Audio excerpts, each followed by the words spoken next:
I want to start by saying I am not someone who scares easily. I grew up hunting with my dad in rural Tennessee. I've spent nights alone in the woods more times than I can count. I don't believe in ghosts. I don't believe in monsters. I'm telling you that up front because I need you to understand what happened to me that summer was not my imagination. It was not the isolation messing with my head. It was not an animal I couldn't identify. Something was out there, and it had been watching long before I arrived. The job came through a Forestry Service posting I found in the spring. Fire Lookout, Nantahala National Forest, North Carolina. Solo posting, May through September. The tower had been decommissioned as a primary fire detection station years ago, but the Forestry Service still maintained it and occasionally staffed it during high fire risk seasons. The pay was decent. The housing was the tower itself, a 14 by 14 cab sitting 87 feet in the air on a steel structure above a ridge. No neighbors. Nearest road was 4 miles down a trail. Supply runs every 2 weeks. The man who hired me was named Garrett. He drove me up in a Forestry Service truck, helped me carry supplies up the tower stairs, and handed me a folder before he left. "Everything you need is in there," he said. "Radio procedures, weather logging, fire reporting, and the rules." "Rules," I said. "Last few pages," he said. "Read them before dark." He drove away. I should have asked more questions. The tower was beautiful, I'll give it that. Standing up in the cab, watching the sun go down over 500,000 acres of unbroken forest, there's nothing like it in the world. The Appalachians rolled in every direction as far as I could see, ridge after ridge fading into blue haze. But when the sun went down and the dark came up from the valleys below, the forest changed. It became something else entirely. I read the rules by lantern light that first night. Nantahala Fire Lookout. Posting rules. Staff must read and acknowledge all rules before first night. These rules exist for your safety. Rule 1. Maintain radio contact with forestry dispatch every morning at 7 a.m. and every evening at 7 p.m. without exception. If you miss 2 consecutive check-ins, a ranger will be sent to your location. Rule 2. Log all weather observations every 3 hours. This is your primary function. Do not neglect it regardless of what else is happening. Rule 3. The tower door must be locked from the inside between sunset and sunrise. The catwalk is accessible from outside by anyone with the ladder. Keep the ladder pulled up and secured after dark. Rule 4. You will hear things in the forest at night. Deer, bear, wild hog, and coyote are all present in this area. If what you hear does not sound like any animal you can identify, log it and report it at your next check-in. Do not attempt to investigate at night. Rule 5. There is a trail that runs north from the base of the tower approximately 200 yards before splitting into 2 paths. The left path leads to the creek. The right path leads deeper into the forest. You may use the left path freely. Do not use the right path under any circumstances. Rule 6. If your binoculars show you something on a distant ridge that appears to be watching the tower, log the direction and time. Do not continue watching it. Put the binoculars down. Rule 7. The previous lookout left a logbook in the cabinet under the west window. You may read it. There are entries you will find strange. Do not let those entries affect your judgment. Rule 8. Some mornings you will find marks at the base of the tower. Boot prints, scratches on the steel legs, disturbed ground. Log them. Do not try to follow them. They will always lead toward the right path. Rule 9. If your radio produces static at an unusual hour, particularly between 2 a.m. and 4 a.m., turn it off. Do not attempt to communicate through the static. Do not try to identify voices in it if you think you hear them. Turn it off and do not turn it back on until morning. Rule 10. There is a tree line approximately 300 yards due west of the tower where the forest is noticeably darker than the surrounding area. This is because the canopy is denser there. It is not for any other reason. Do not shine your spotlight into that section of tree line after dark. Rule 11. On clear nights, you may see what appears to be a fire or light source moving through the forest below. This is not a fire. Do not report it as a fire. Log it and move on. Rule 12. If you wake at night with the feeling that something is watching you, do not go to the windows. Lie still until the feeling passes. It will always pass before dawn. Rule 13.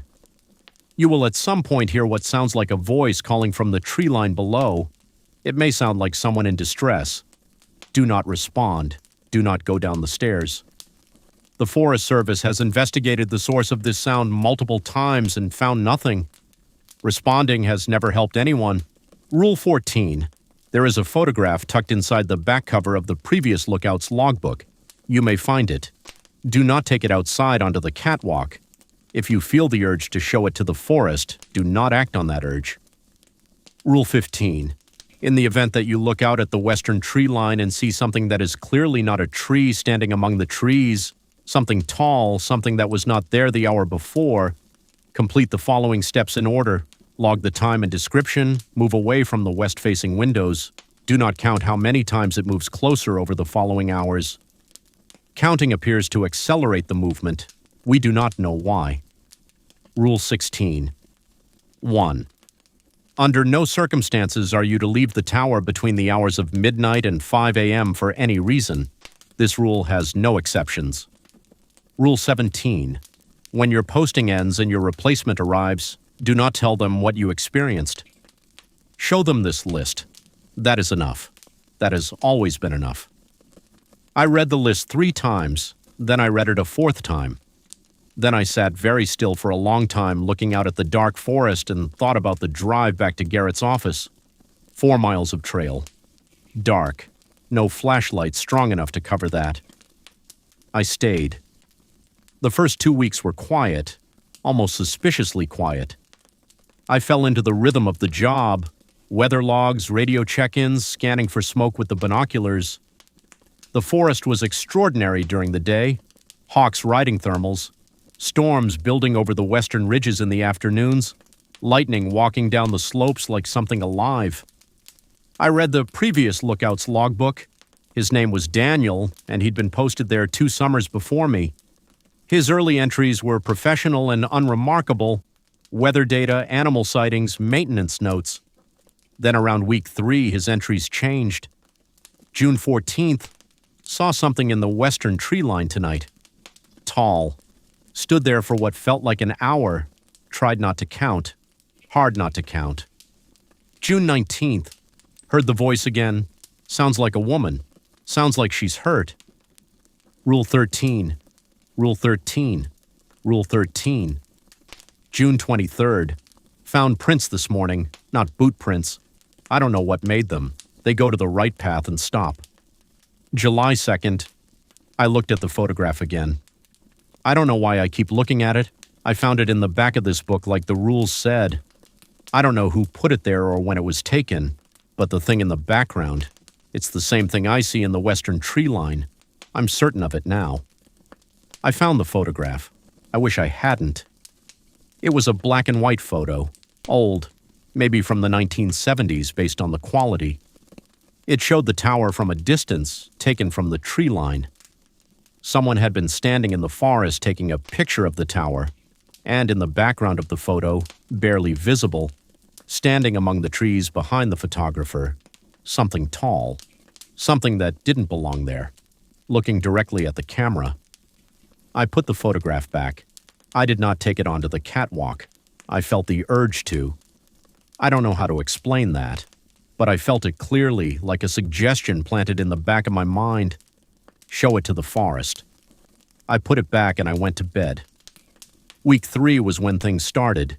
It began with Rule 11, the light moving through the forest. I saw it on a Tuesday night, a pale greenish glow drifting slowly between the trees about half a mile out. Too steady for lightning bugs, too slow for a flashlight. It moved in a straight line for about 10 minutes and then vanished. I logged it, moved on. 2 nights later, I heard the voice. Rule 13 had prepared me for it intellectually, but nothing prepares you for the reality of standing in a tower at 1 a.m., hearing what sounds exactly like a woman crying for help somewhere in the dark below. It was distant but clear. The words were hard to make out. something like please and help me, and once, chillingly, what sounded like my name. I gripped the railing of the interior stairs and I recited Rule 13 in my head until the voice stopped. It stopped after about 20 minutes. I did not sleep that night. The western tree line showed me something on a Friday in late June. I was doing my evening scan with the binoculars, working east to west along the horizon the way I always did. When I reached the western tree line, the darker section mentioned in Rule 10, I almost moved past it. But something made me stop. There was something standing at the edge of the trees. It was tall, taller than a man. It stood completely still in a way that animals don't stand still. There was no shifting weight, no head movement, nothing. It simply stood there the way a post stands, vertical, motionless. I remembered Rule 15. I logged the time, 7:42 p.m. Description: tall figure, western tree line, stationary, approximately 8 to 9 feet in height, dark coloration, no discernible features at this distance. I moved away from the west-facing windows. I did not count how many times it moved closer. I want to be honest with you. Not counting was the hardest thing I have ever done in my life, because I could feel it getting closer, not see it, feel it, the way the air in the cab changed, the way the silence outside got heavier and heavier as the night went on. By 3 a.m., the silence was so complete that I could hear my own heartbeat. By 4 a.m., something was breathing outside the west-facing window, not loudly, softly, slowly, the way something breathes when it is waiting. At 5:01 a.m., I went to the window. There was nothing there. But at the base of the tower, in the soft dirt, there were marks, not boot prints. I still don't have a word for what they were. I logged them. I did not follow them. They led toward the right path. I called Garrett at the 7 a.m. check-in. "The rules," I said. "I need to know where they came from." A pause. "They've been updated over the years," he said carefully, "based on reports from previous lookouts." "How many lookouts?" Another pause. "The tower has been staffed on and off since 1962. And they all reported the same things?" "They all reported something," he said. "The rules exist because of what they reported." "What is it?" I said. "What's out there?"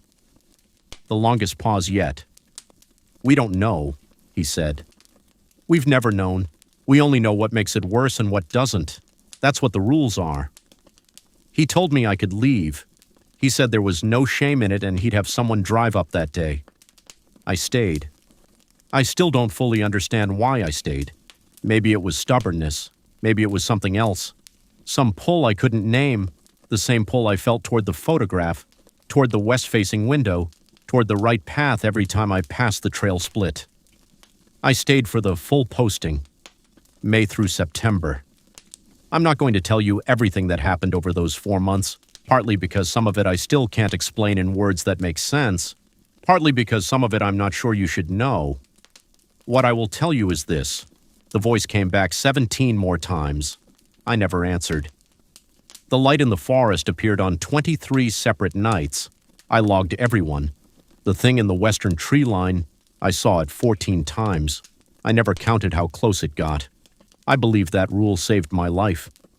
And on my last night, standing on the catwalk watching the sun come up over the Appalachians, I heard something I hadn't heard all summer. Silence, complete natural silence, birds, wind, the forest waking up. Whatever had been watching, it was gone. Or maybe it was satisfied. I don't know which possibility frightens me more. My replacement arrived at noon. A young guy, maybe 22, eager and bright-eyed, backpack full of books. I handed him the folder. I showed him the rules. I remembered Rule 17. Do not tell them what you experienced.